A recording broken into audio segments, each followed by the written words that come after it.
Hey y'all, turn to me to John 11, 3 through 5 if you would.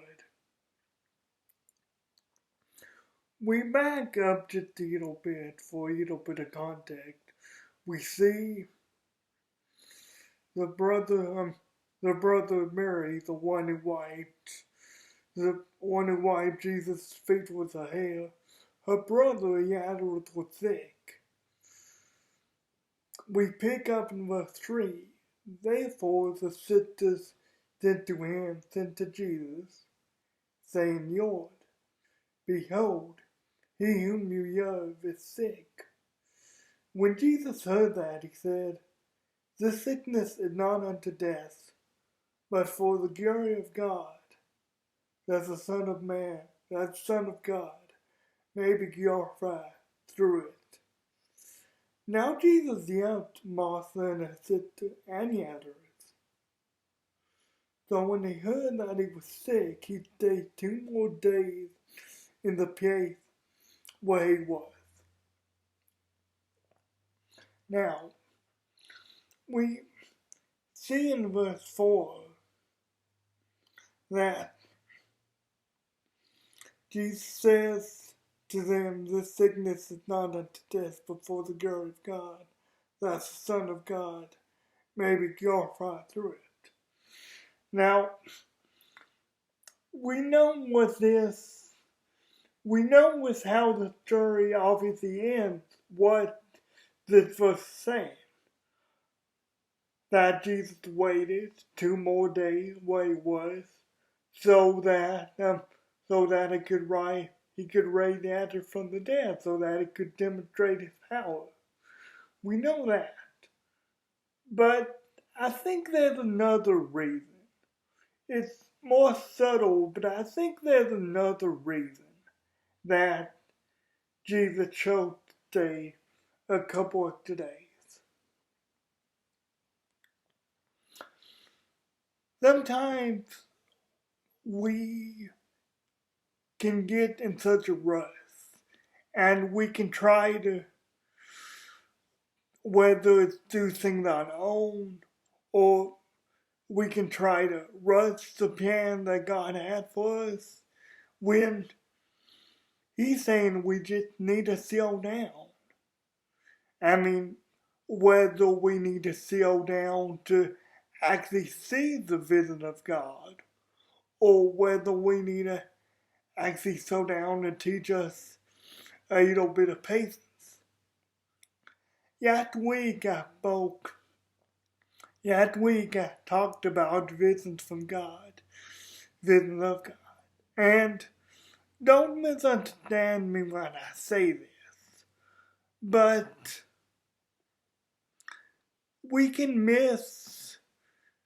sometimes we can miss the vision that God has for us when we get in too much of a hurry, when we get in too much of a rush. Now I said don't misunderstand me when I say that, because I still believe that if you call upon the name of God, even when you've met him previously, that he still has the vision for you. I mean, he doesn't just have one vision for you and then that's it. But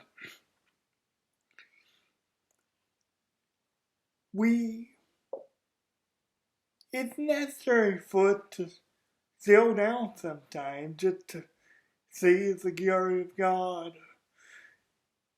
Either just see the beauty of the things he's created.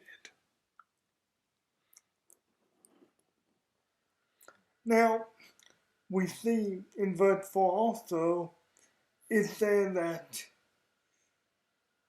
not verse 4, it was verse 5.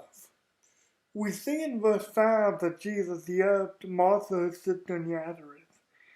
He loved them enough to demonstrate God's power for them.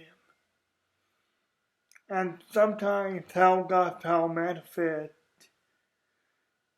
isn't exactly on time. I mean, by human standards. I mean, it's not when we like it, it's not what we like it to be most of the times. But just as Jesus loved Martha and her sister Nazareth to demonstrate God's power for them, Jesus loved you enough to do that.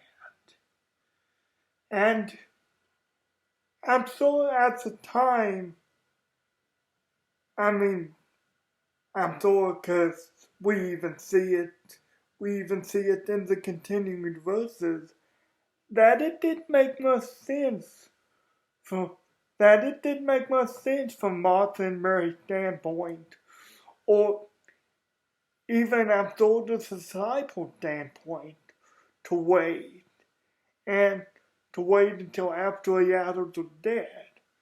They probably thought Jesus made some sort of mistake, because they probably thought he was, or they probably thought he didn't know as much as he thought he did.